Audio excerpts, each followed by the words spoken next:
کے ذکر کی عظمت کا ابھی تک دنیا کو اندازہ نہیں.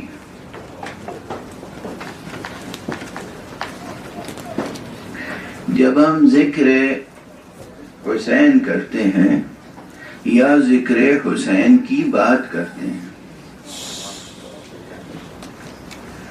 تو دنیا والے یہ سمجھتے ہیں کہ ہم اپنی ذاتی عقیدت کا اظہار کر رہے ہیں.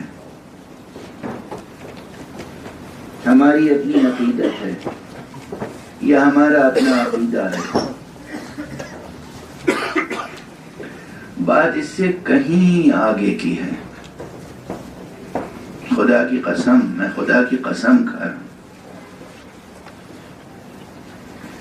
نبی کریم صلی اللہ علیہ وآلہ وسلم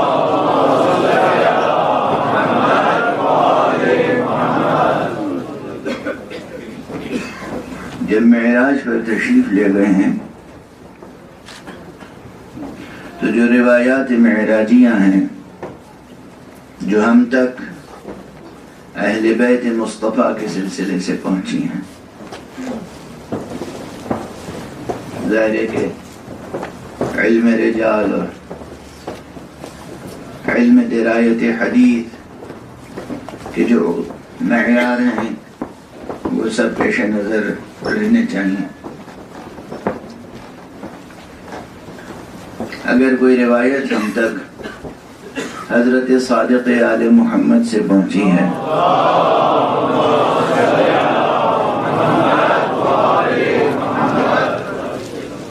تو دنیا میں مجال ہے کسی کی کہ اس سند میں کوئی شبہ کرے.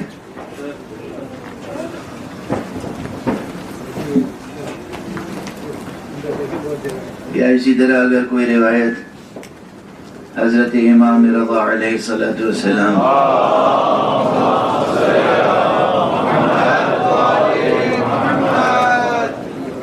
سے پہنچی ہے تو کوئی کسی شک کا محل ہے.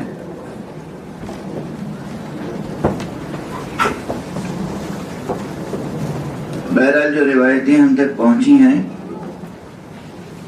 ان میں روایات معراج، ان میں ایک روایت یہ ہے کہ حضور صلی اللہ علیہ وآلہ وسلم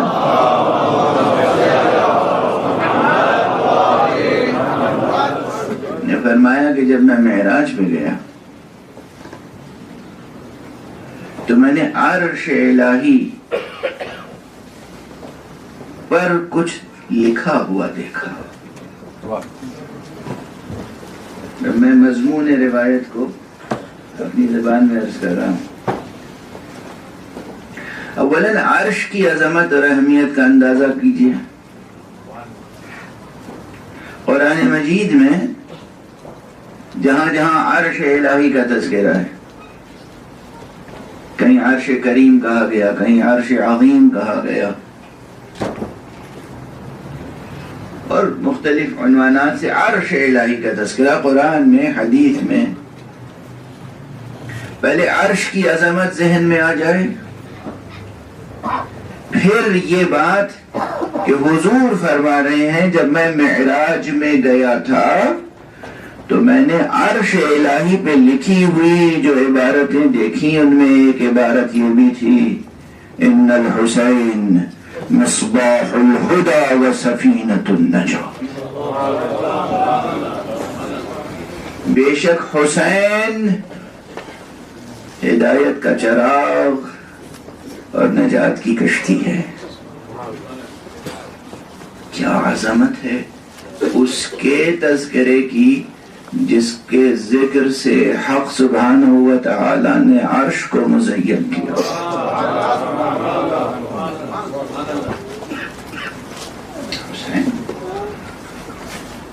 یعنی یہ فقرہ یہ کسی شاعر کی شاعری نہیں ہے، یہ کسی خطیب یا ادیب کا جملہ نہیں ہے، اور یہ خود ذریت حضرت ابو عبداللہ الحسین میں سے ہونے والے اماموں میں سے کسی کا اپنا جملہ نہیں ہے. یعنی یہ نہیں کہ یہ امام جعفر صادق علیہ السلام کا جملہ ہے، ان کا ہو تب بھی بہت عظمت ہے. مگر حضور فرما رہے ہیں ہم نے یہ عبارت عرش الہی پہ تحریر دیکھی ہے. اللہ، یہ حسین، حسین چراغ ہدایت ہیں، حسین کشتی نجات ہیں. اور لکھا ہوا کہاں ہے؟ یہ کس کا جملہ ہے؟ عرش الہی پر. اب اگر اس ذکر حسین میں درس اسلام نہیں ملے گا تو کہاں ملے گا؟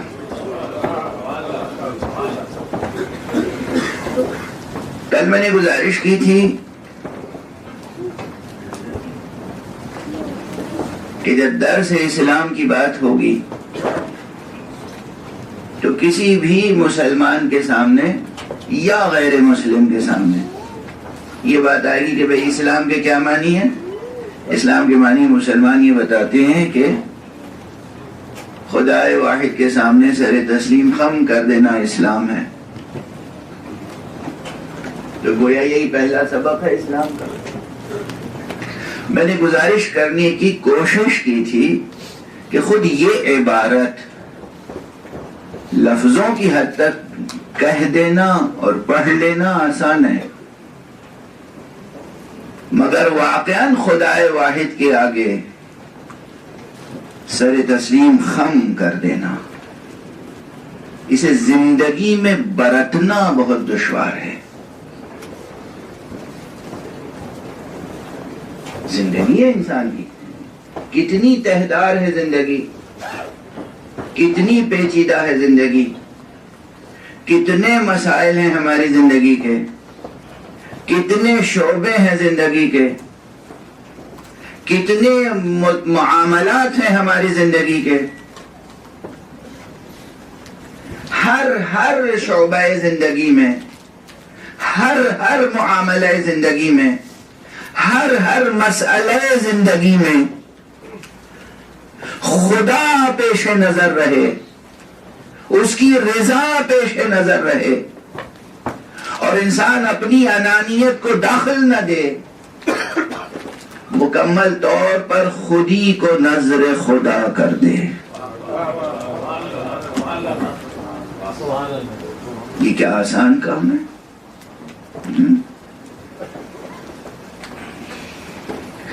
میں خودی کی بحث نہیں چھیڑنا چاہتا، ورنہ بات شاخ در شاخ پھیلتی چلی جائے گی. ہمارے اردو ادب میں، اردو تہذیب میں لفظ خودی نے ایک خاص سفر طے کیا ہے. پہلے خودی کا کلمہ کسی اور معنی میں استعمال ہوتا تھا، اور اب خودی کا کلمہ کسی اور معنی میں استعمال ہوتا ہے. آخر جس طرح اس پوری کائنات میں ہر شے کا سفر ارتقاء جاری ہے، اسی طرح زبانوں کا بھی سفر ارتقاء جاری ہے، اسی طرح الفاظ بھی ارتقاء کا سفر طے کرتے ہیں، اور جو الفاظ ارتقاء کے سفر میں ساتھ نہیں دے پاتے وہ متروک ہو جاتے ہیں،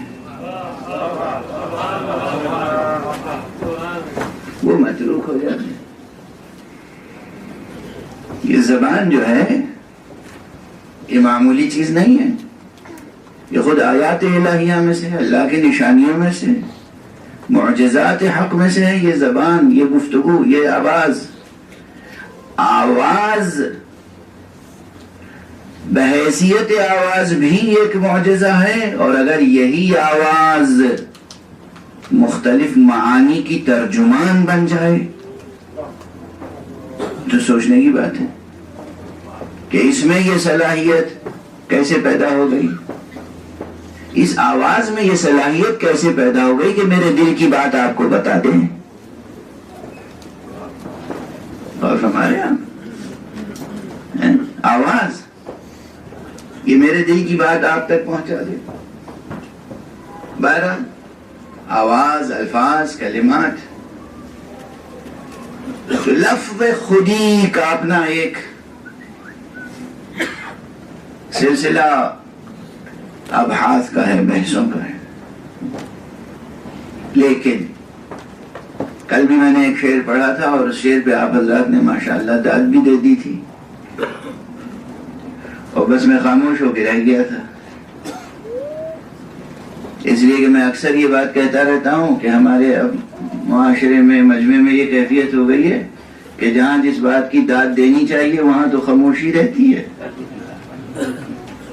اور جہاں داد نہیں دینی چاہیے وہاں داد دیتے ہیں۔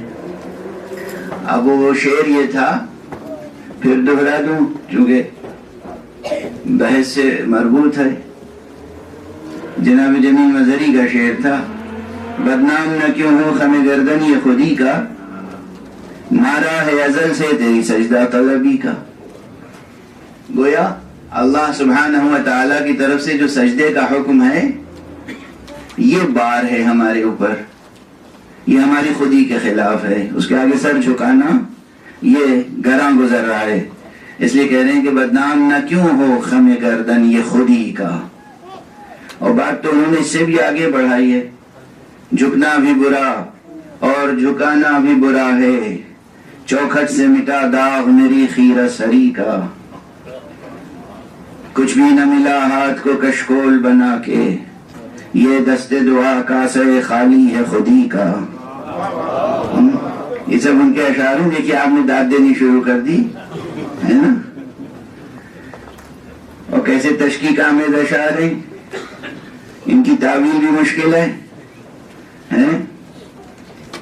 اور ہمارے اب یہ نوجوان اور یہ بچے جو لندن کے ہی ماحول میں پروان چڑھے ہیں، ان کے لیے تو یہ ابھی اردو اور مشکل ہوتی جا رہی ہوگی، سوچ رہے ہوں گے کہ ان کی نثر ہی برداشت کر رہے تھے ہم، اب انہوں نے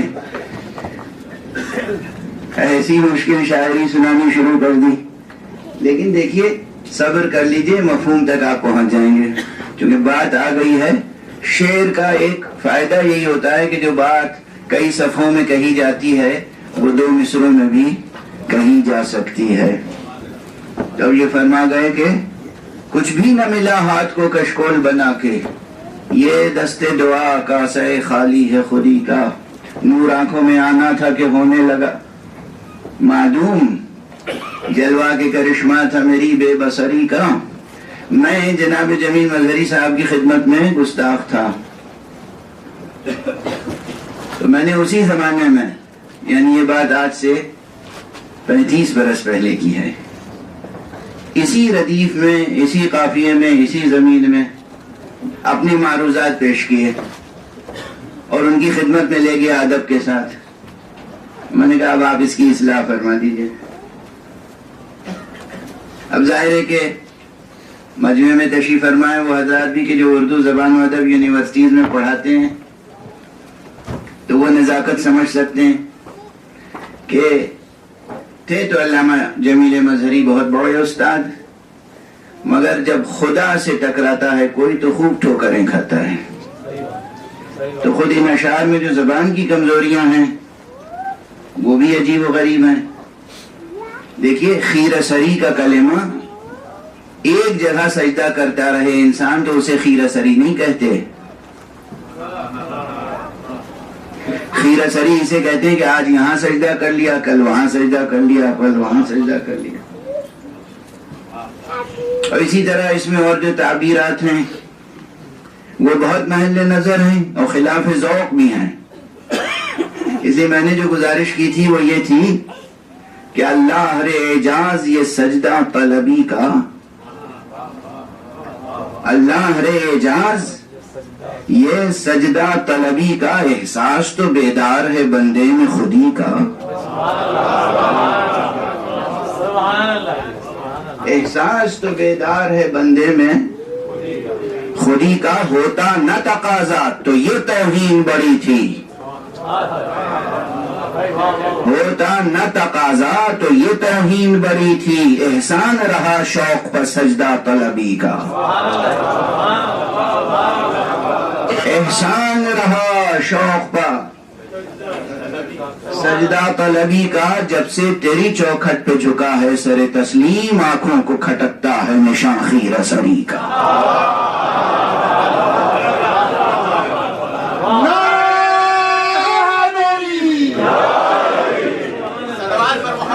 آل محمد.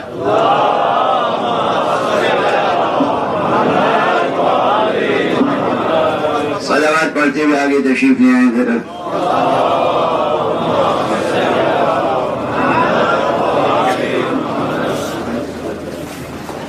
ہمارے دیگر نعرے صلوات.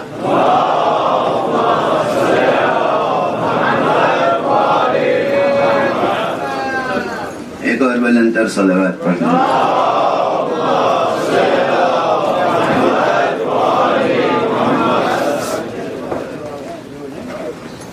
جب سے تیری چوکھٹ پر جھکا ہے سر تسلیم، آنکھوں کو کھٹکتا ہے نشان. خیرہ سری کا کیا کچھ نہ ملا، دست دعا گرچہ تھا کوتا. کیا کچھ نہ ملا، دست دعا گرچہ تھا کوتا. تاثیر سے لبریز ہے پیمانہ خودی کا. شایان حقیقت ہے کہ آنکھوں سے وہ مستور، کافی ہے بہت عذر میری بے بصری کا. عزیزان گرامی، سب سے بڑا مسئلہ یہی ہے کہ یہ جو ایک بات کہی جاتی ہے کہ سر تسلیم خم کرنا ہے خدا کے آگے، یہ لفظوں میں تو بہت آسان ہے کہنا اور بولنا، اور شعار کے طور پر نعرہ بلند کرنا بہت آسان ہے، مگر پوری زندگی میں برت کے دکھانا، ہر مرحلے پر کہ ہم دراصل پروردگار عالم کی مرضی، اس کی مشیت کے آگے سر تسلیم خم کیے ہوئے ہیں. اور یہ اللہ سبحانہ و تعالیٰ کے آگے سر خم کرنے کے بھی مراحل ہیں، خدا کی قسم. یاد رکھیے گا یہ بات، کل کی جو بحث لفظ صلاۃ سے متعلق تھی، لغوی معنی سے لے کر یعنی ڈکشنری میننگ سے لے کر اور اس کے اصطلاحی معنی تک، یعنی ایک جو اسلامک جورسپروڈنس ہے اس کی ایک ٹرمینالوجی کے طور پر صلاۃ کے معنی میں ایک تسلسل اور ایک ارتقاء ہے، اور پھر معنی سے لے کر مراد تک، اور مراد سے لے کر ان وجودات تک جن کو ہم کہہ سکتے ہیں السلام علی الصلوات الواجبات. سلام ہو ہمارا صلوات واجبات پر. کون ہے یہ صلوات واجبات جن پہ ہم سلام کرتے ہیں؟ یعنی وجود مبارک و مقدس مصطفیٰ خود صلاۃ ہے، وجود مبارک و مقدس مرتضیٰ خود صلاۃ ہے. یہ کوئی مبالغے کی بات نہیں ہے، یہ کوئی مبالغہ نہیں، کوئی شاعری نہیں، کوئی خطابت نہیں. روایت کے اعتبار سے عرض کروں کہ اس روایت کے راوی ہیں داؤد ابن کثیر، اور داؤد ابن کثیر ظاہر ہے کہ علماء رجال کے نزدیک کچھ ذرا ان میں قابل بحث باتیں ہیں. نجاشی نے کچھ کہا ہے، دوسروں نے کچھ کہا ہے، لیکن اہل تحقیق یہ جانتے ہیں کہ داؤد ابن کثیر کا مرتبہ حضرت امام جعفر صادق علیہ السلام کے نزدیک بہت بڑا مرتبہ ہے، بہت بڑا مرتبہ ہے. اور انہوں نے 3 اماموں کو درک کیا، امام صادق علیہ السلام، امام کاظم علیہ السلام، امام رضا علیہ السلام.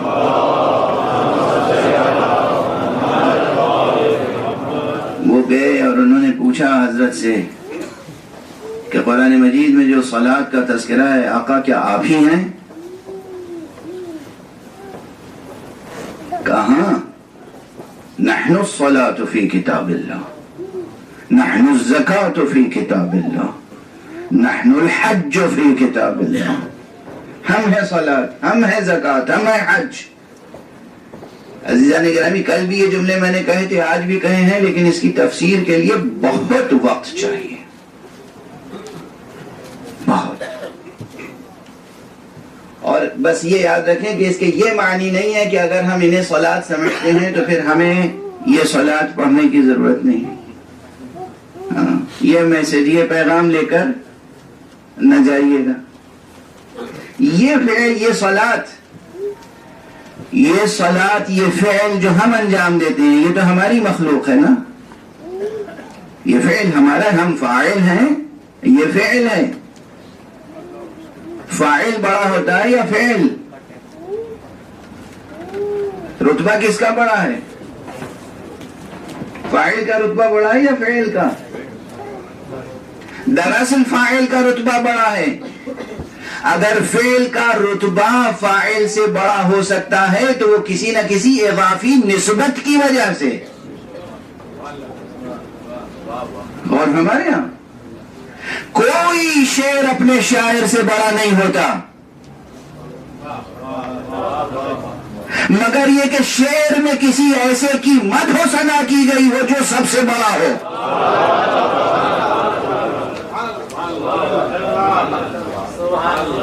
اور ہمارے یہاں کوئی فعل اپنے فاعل سے بڑا نہیں ہوتا. تو ہمارا کوئی فعل ہم سے بڑا نہیں ہے. اگر اس میں بڑائی ہے تو اس لیے کہ اس میں حمد و ثنا اس کی ہے جو سب سے بڑا ہے. مگر فعل تو ہمارا ہے نا. کیسی دقیق بحثیں ہیں. میری مشکلوں کا اندازہ کیجیے. کیسی دقیق بحثیں ہیں. اچھا تو یہ صلاۃ جو ہم اور آپ جسے وجود میں لاتے ہیں اسے ہم وجود میں لا رہے ہیں یہ ہماری مدد کر سکتی ہے.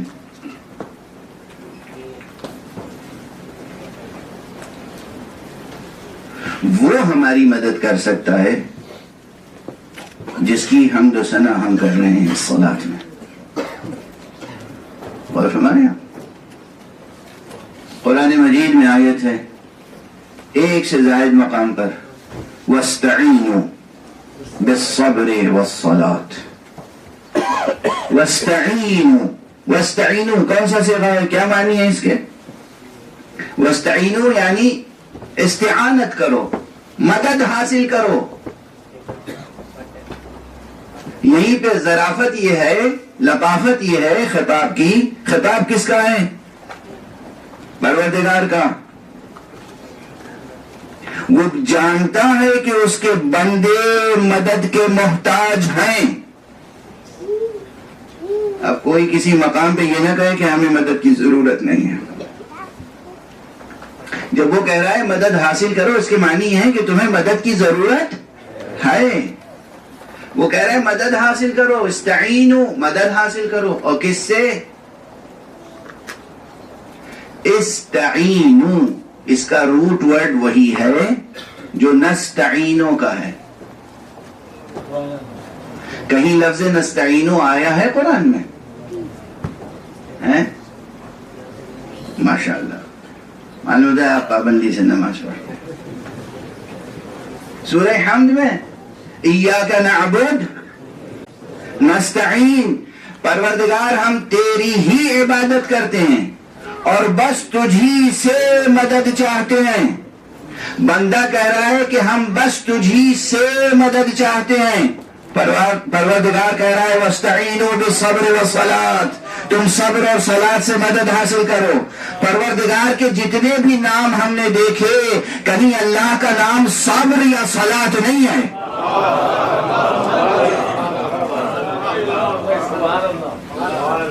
اسماء حسنہ کی جو فہرست ہے، اسماء حسنہ کی فہرست ہے، کہیں ہے اللہ کے ناموں میں یا صلاتو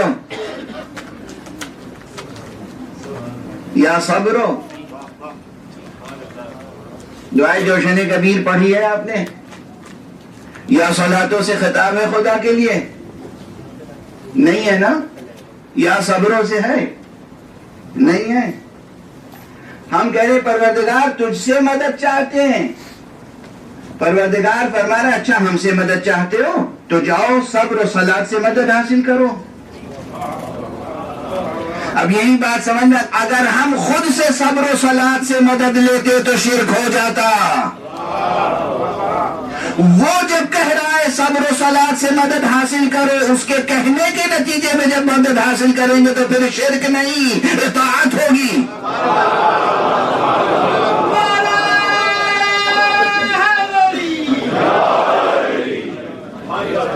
پھر شرک نہیں ہوگا، پھر یہی ہو جائے گی اطاعت۔ وَاسْتَعِينُوا بِالصَّبْرِ وَالصَّلَاةِ، یہ آیت ہے یا نہیں قرآن کی؟ ایک سے زائد مقام پر ہے۔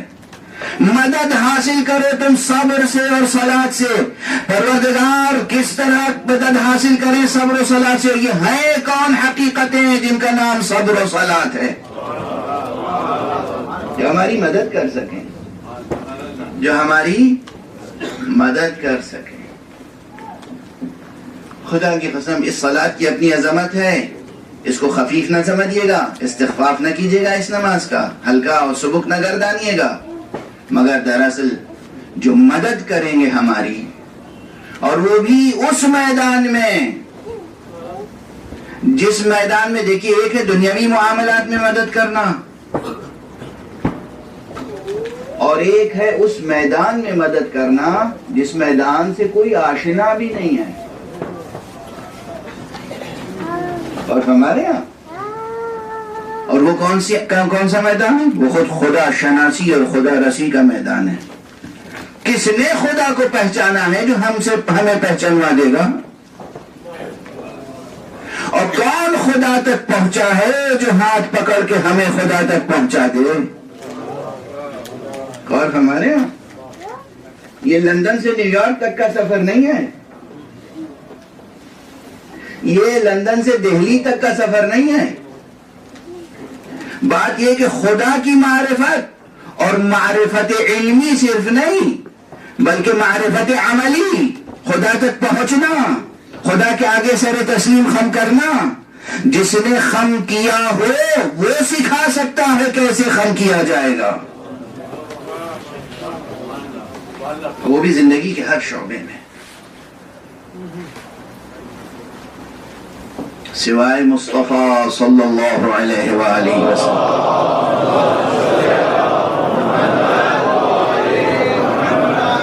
اور اہل بیت مصطفیٰ کے انبیاء، مرسلین، ائمہ، اوصیاء، اولیاء اللہ، جنہوں نے اس میدان میں قدم رکھا ہے اور جو اس میدان میں آگے بڑھے ہیں، جنہوں نے سر و سینے کے بل یہ رستے طے کیے ہیں، وہ ہاتھ پکڑ کے ہمیں پہنچا سکتے ہیں۔ تو اب وَاسْتَعِينُوا بِالصَّبْرِ وَالصَّلَاةِ کے معنی یہ ہوں گے کہ ہم پروردگار سے کہہ رہے ہیں کہ پروردگار ہماری مدد کر، ہم تیرے علاوہ کسی کی مدد نہیں چاہتے۔ اور پروردگار فرما رہا ہے جاؤ محمد سے مدد حاصل کرو، علی سے مدد حاصل کرو۔ اچھا پھر یہاں پہ ٹھہر کے اب فوراً اب یہاں تک تو میں نے پہنچا دیا، اور آپ کا ذوق چونکہ پہلے سے ان مضامین سے آشنا ہے، آپ نے تسلیم کر لیا۔ کچھ لوگ ہیں جو کہتے ہیں یہ آپ اپنے طور پہ تعویلیں کر رہے ہیں، یہ کیسے ہم تسلیم کر لیں کہ صلات سے مراد وہ ہیں اور صبر سے مراد وہ ہیں، اور یہ بحث جڑ جاتی ہے اور آگے تک ولایت کے مسئلے تک کہ آخر ولایت علی ابن ابی طالب علیہ السلام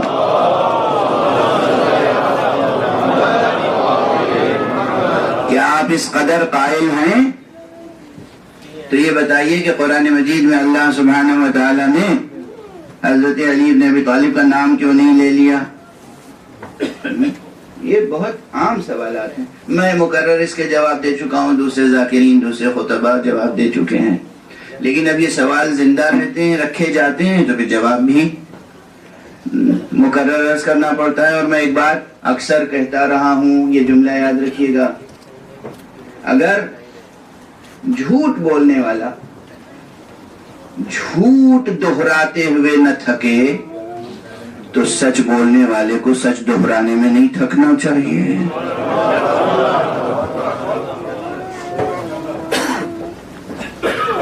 جبکہ سچ کی اپنی ایک خاص لذت ہوتی ہے۔ غالباً کبھی کہیں کہا تھا میں نے یہ جملہ کہ یہ غلط مشہور ہے کہ سچ کڑوا ہوتا ہے. سچ کڑوا ہوتا ہے یہ غلط مشہور ہے. ایک شریف انسان کو کبھی یہ جملہ نہیں دہرانا چاہیے کہ سچ کڑوا ہوتا ہے. سچ کس کے لیے کڑوا ہوتا ہے؟ جھوٹے کے لیے کڑوا ہوتا ہے، سچے کے لیے تھوڑی. سچے کے لیے تو سچ سے زیادہ شیریں کوئی شے نہیں ہے. سچ سے زیادہ عظیم، سچ سے زیادہ نفیس، سچ سے زیادہ حسین، سچ سے زیادہ جذاب، سچ سے زیادہ شیریں کوئی شے نہیں ہے سچوں کے لیے. وہ جھوٹے ہیں کہ جن کے لیے سچ کڑوا ہوتا ہے. اس لیے اس سچ کی ایک خاص چمک ہے جو کبھی ماند نہیں پڑتی. سچ میں ایک خاص چمک ہوتی ہے جو کبھی ماند نہیں پڑتی. اور جھوٹ میں ایک خاص خصوصیت ہوتی ہے جو کبھی چھپتی نہیں ہے. جھوٹوں کو اس بات کا اندازہ نہیں ہے. یا ہے شروع میں ہوتا ہے، پھر وہ جھوٹ بولتے بولتے جھوٹ بولتے بولتے عادی ہو جاتے ہیں اور جھوٹ ہی میں پناہ لیتے ہیں. جیسے کمزور جالوں کے بنے ہوئے گھر میں مکڑی پناہ لیتی ہے. جالوں کا بنا ہوا گھر، بیت عنکبوت، اس سے زیادہ کمزور کوئی گھر ہو سکتا ہے؟ قرآن مجید نے مثال بھی دی ہے سورہ مبارکہ عنکبوت میں، اور مثال بھی جس مقام پر ہے بہت غور طلب ہے. وہاں بھی مسئلہ ولایت کا ہے، وہاں بھی مسئلہ ولایت کا ہے. بہرحال تو یہ بار بار کہا جاتا ہے کہ یہ جناب والا اگر امیر المومنین علی ابن ابی طالب علیہ الصلوۃ والسلام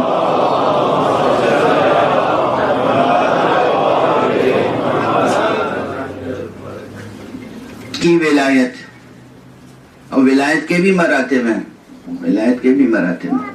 اگر حضرت کی ولایت ثابت ہے اللہ کی طرف سے ہے تو پھر قرآن مجید میں اللہ نے صاف صاف نام گرامی کیوں نہیں رکھ دیا؟ اس کے جواب میں بہت دے چکا ہوں. بہرحال اگر دو ایک حضرات بھی یہاں پر ایسے ہوں گے جن تک وہ جواب نہیں پہنچا ہوگا تو میرا خیال ہے اس کا تذکرہ بے محل نہ ہوگا. دیکھیے جواب کئی طرف سے دیے جاتے ہیں، اور خود منطق میں لاجک میں یہ بتایا گیا کہ ایک جواب ہوتا ہے جواب حلی اور ایک جواب ہوتا ہے جواب نقضی. جواب حلی ہے کہ اسے علمی جواب تجزیے کے ساتھ، استدلال کے ساتھ، دلیل کے ساتھ، برہان کے ساتھ، ثبوت کے ساتھ، نظیروں کے ساتھ، شواہد کے ساتھ جواب پیش کیا جائے تاکہ عقل مطمئن ہو جائے، قلب مطمئن ہو جائے. دوسرا جواب یہ کہ جواب ایسا دیا جائے کہ سائل کے پاس پھر اس سوال کا جواب نہ ہو. جواب نقضی، اس کے سوال کا کھوکھلاپن واضح کر دیا جائے. نقض جواب. اب میں عرض کر رہا ہوں کہ جو میں عرض کر رہا ہوں یہ صرف جواب نقضی نہیں ہے. بظاہر معلوم ہوتا ہے جواب نقضی ہے. جب بھی کوئی آپ سے کہے کہ قرآن مجید میں علی کا نام کیوں نہیں ہے، کہ یہ کہاں نہیں ہے، کون سا سورہ ہے جس میں نام علی نہیں ہے؟ قرآن مجید کے ہر سورے میں نام علی موجود ہے. بس فرق یہ ہے کہ جب شخصیت عظیم ہوتی ہے تو اس کے نام بہت ہوتے ہیں. اللہ ایک ہے نا، اللہ ایک ہے، واحد ہے، احد ہے، فرد ہے، صمد ہے. اس کی یکتائی کے بیان کے لیے بھی کتنے الفاظ ہیں؟ واحد یعنی ایک، احد یعنی ایک، صمد یعنی ایک، فرد یعنی ایک، وتر یعنی ایک. اس کی یکتائی کے بیان کے لیے بھی متعدد الفاظ ہیں. اور پھر اس کے صفات اتنے ہیں کہ کتنے نام ہیں اللہ کے؟ بے پناہ نام ہے، کوئی اللہ سبحانہ و تعالیٰ کے ناموں کو گن نہیں سکتا۔ اللہ ہے، رحمان ہے، رحیم ہے، رازق ہے، رزاق ہے، غفور ہے، شکور ہے، صبور ہے، کریم ہے، کتنے نام ہیں۔ یہ سب نام اللہ کے ہی ہیں نا۔ حسب موقع جس صفت کا اظہار مقصود ہوتا ہے وہ نام ذکر کر دیا جاتا ہے۔ اسی طرح اللہ کی طرف سے آنے والے جو ہادی ہیں ان کی ذات میں بھی چونکہ صفات اللہ نے بہت رکھے ہیں، اس لیے ان کے بھی نام بہت ہیں، ان کے بھی نام بہت ہیں۔ تو علی ابن ابی طالب علیہ السلام کا ذکر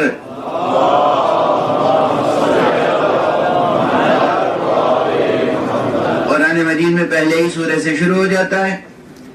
سورہ فاتحہ پڑھیے، صراط المستقیم، یہ کس کا نام ہے؟ علی کا نام ہے۔ علی ابن ابی طالب کا نام قرآن مجید میں ہر سورے میں ہے، میں عرض کر رہا ہوں، کہیں لفظوں میں ہے، کہیں حرفوں میں ہے، کہیں حرفوں میں ہے، کہیں پورے متن میں آپ کہیں کہاں ہے؟ میں کہوں گا شروع میں تو دیکھیے بسم اللہ لکھی ہوئی ہے کہ نہیں؟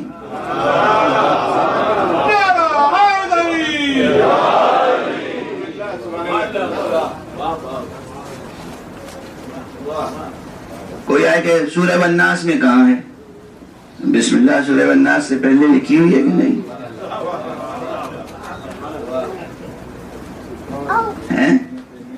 سورہ فلق میں کہاں ہے؟ بسم اللہ پہلے علی سے سابقہ ہے، پھر اللہ سے بسم اللہ۔ یہ سب دیوانگی کی باتیں نہیں ہیں عزیزوں، جنہیں دیوانگی کی باتیں لگ رہی ہوں ان کے لیے دست ادب جوڑ کے میں عرض کروں گا کہ جا کے خود مطالعہ کریں، اعتکاف کریں، تزکیہ ذہن بھی کریں، تزکیہ جان بھی کریں، اور نتائج تک پہنچے، منزل تک پہنچے۔ قرآن مجید میں کہیں انہیں صراط مستقیم کہا گیا، کہیں امام مبین کہا گیا، کہیں اذان کہا گیا، کہیں صبر کہا گیا، کہیں صلاۃ کہا گیا، کہیں صالح المؤمنین کہا گیا، کہیں نبع عظیم کہا گیا، بہت سے نام ہیں۔ اب وہ سب نام کئی بار میں ذکر کر چکا ہوں، اس وقت عرض کر رہا ہوں۔ تو ایک تو مسئلہ یہ ہے کہ نام، جب کوئی کہے نام کیوں نہیں ہے تو اس کا جواب کیا ہے؟ کہاں نہیں ہے، کہاں نہیں ہے نام؟ آئیے ہم دکھاتے ہیں نام۔ اگر آپ کو ہمارے مولا کے نام معلوم نہیں ہے تو یہ آپ کی جہالت ہے۔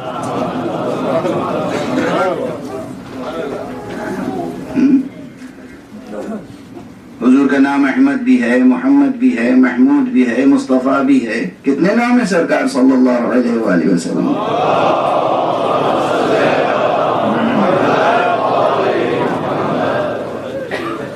ذات ایک ہے، نام متعدد ہے، اور پھر یہ نام خصوصیات اور اوصاف، جوہر اوصاف پر مبنی و مشتمل ہے۔ تو بھئی یہ اسلوب کیوں اختیار کیا گیا؟ اس کا سبب تھا، بہت واضح سبب ہے، بہت واضح جواب ہے، بارہا آپ نے سنا ہے، پھر دوبارہ ایمان کو تازہ کر لیں اور تقویت پہنچا لیں کہ یہ اسلوب قرآن کا یہی اسلوب ہے، قرآن حکیم کا یہی اسلوب ہے۔ قرآن حکیم کا اسلوب یہ نہیں ہے کہ کسی کا نام ذکر کیا جائے، اس کی ولدیت ذکر کی جائے۔ کیوں نہیں کہا گیا کہ انما ولیکم اللہ ورسولہ و علی ابن ابی طالب؟ نہیں، یہ قرآن کا اسلوب نہیں ہے، اسٹائل نہیں ہے یہ قرآن کا، اس لیے کہ قرآن دستوری کتاب بھی تو ہے، اور دستور العمل، کانسٹیٹیوشن لکھنے کے کچھ آداب ہوتے ہیں، کانسٹیٹیوشن لکھنے کے کچھ قوانین ہوتے ہیں۔ کانسٹیٹیوشن میں جو عہدہ موجود ہوتا ہے، اور یہ مثال بھی میں کوئی 10-12 مرتبہ تو اس سے پہلے دے چکا ہوں، ایک بار اور برداشت کر لیجئے، فاصلہ بہت ہو گیا۔ ہندوستان آزاد ہوا تھا، پاکستان آزاد ہوا تھا، سنتے ہیں ہم کہ آزاد ہوا تھا۔ ایک صلوات پڑھ دیجئے محمد۔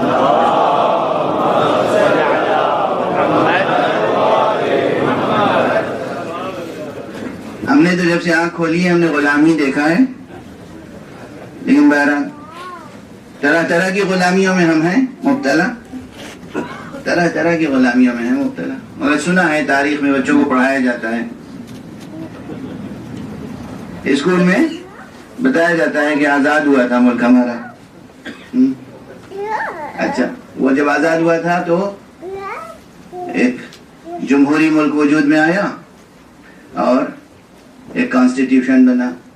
دو تاریخیں منائی جاتی ہیں، ایک وہ تاریخ جس میں کہا جاتا ہے کہ ملک آزاد ہوا تھا، اور دوسری وہ تاریخ جس دن کانسٹیٹیوشن نافذ ہوا، ریپبلک ڈے.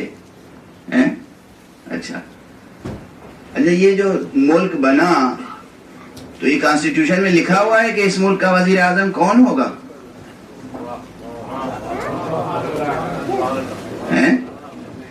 کیوں نہیں لکھا ہوا ہے؟ یہ کیسا کانسٹیٹیوشن ہے؟ ناقص ہے، بہت خراب کانسٹیٹیوشن ہے. کیوں نہیں لکھا ہے اس میں وزیر اعظم کیوں نہیں ہوگا؟ کون ہوگا؟ یہ سب آپ نہایت سفیہ معلوم ہوتے ہیں، نہایت احمق آدمی ہیں، بے وقوف آدمی ہیں، جاہل ہیں. کیسے آپ ہوگا؟ ملک ہمیشہ باقی رہے گا. جو بھی وزیر اعظم ہوگا وہ 10 سال 20 سال 50 سال 100 سال، اس کے بعد کیا ہوگا؟ اس لیے عہدے پر کون آئے گا اس کے لیے نام نہیں تجویز کیا جا سکتا، صفتیں بتائی جائیں گی کہ کیا کیا کوالٹیز ہوں گی جو وزیر اعظم بن سکتا ہے.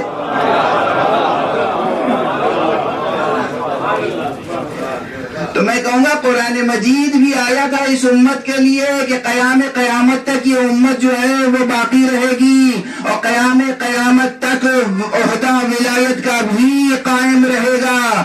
اس لیے قرآن مجید نے نام نہیں لکھا، وہ صفتیں بتا دی کہ جس میں یہ صفتیں ہوں گی وہ ولی اللہ ہوگا.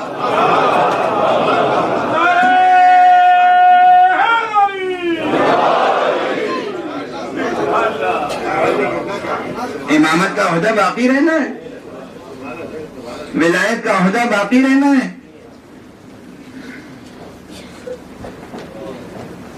اور دوسری مشکلات بھی تھیں. اگر تاریخ پر آپ کی نظر ہو تو آپ دیکھیں گے کہ تاریخ میں بنی ہاشم سے جو دشمنی ہوئی، علی اور اولاد علی سے جو دشمنی ہوئی، تو اس کا ایک مظاہرہ یہ بھی تھا کہ اگر کوئی نام بھی رکھ لیتا تھا اپنا علی تو اسے قتل کر دیا جاتا تھا. یہ سب کتابوں میں موجود ہے، تاریخیں پڑھیں، یہی تاریخیں. طبری، ابن اسیر، کتاب کامل، ابو الفدا، انہی مورخین نے لکھی ہیں یہ باتیں. کوئی نام اپنا علی رکھ لیتا تھا تو اسے قتل کرا دیا جاتا تھا، یا نام بجبر تبدیل کرا دیا جاتا تھا. خدا کی قسم یہی اموی سیاست جو مقتضی تھی کہ اگر کوئی نام علی رکھ لے تو بدلنے پہ مجبور ہو جاتا تھا. اگر قرآن میں یہ لکھا ہوتا کہ بعد پیغمبر جو امام ہوگا اس کا نام علی ہوگا تو ہر شخص اپنی اولاد کا نام علی رکھتا.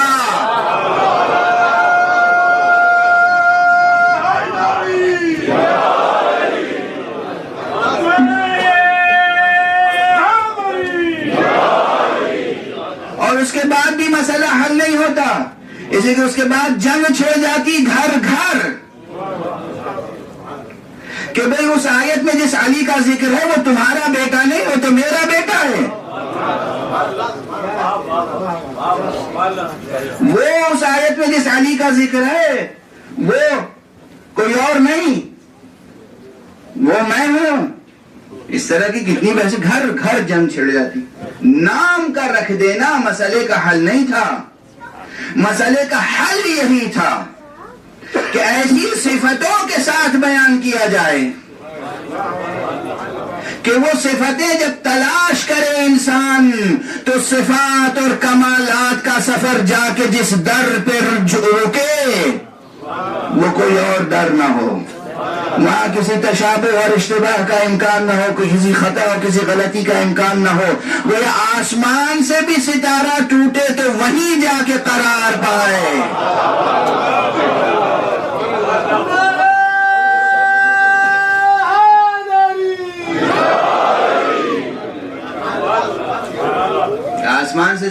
ستارہ ٹوٹے تو وہیں ٹھہرے، اور کہیں سے کوئی سفر کرے کمالات کی جستجو میں، صفات کی جستجو میں، بلندیوں کی جستجو میں، تو کوئی اور ملے ہی نہیں۔ خدا کی قسم پوری امت اکٹھا ہو جائے، پوری امت، کوئی ایک کردار ایسا لا کے دکھا دے کہ جس کے اوپر لفظ صراط مستقیم سجدہ ہوا نظر آئے۔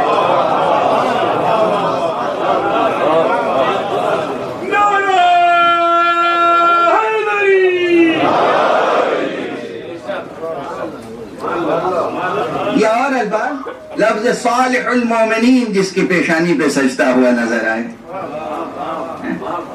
اب تو مسجد نبوی کا نقشہ کافی کچھ بدل چکا ہے، لیکن مجھے اچھی طرح یاد ہے 92 تک، جب میں پہلی مرتبہ 92 میں عمرے پر مشرف ہوا اور یہ سعادت ملی، یہ عزت پائی میں نے کہ وہاں گیا تو مسجد نبوی میں وہ دروازہ کہ جو دروازے سے داخل ہو تو سب سے پہلے باب فاطمہ نظر آتا ہے، سلام اللہ علیہا۔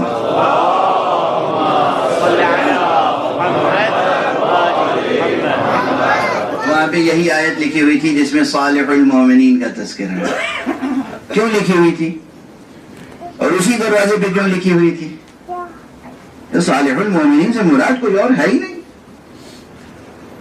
صالح المومنین یعنی علی ابن ابی طالب، صراط مستقیم یعنی علی ابن ابی طالب، اذن واعیہ یعنی علی ابن ابی طالب، نبأ عظیم یعنی علی ابن ابی طالب۔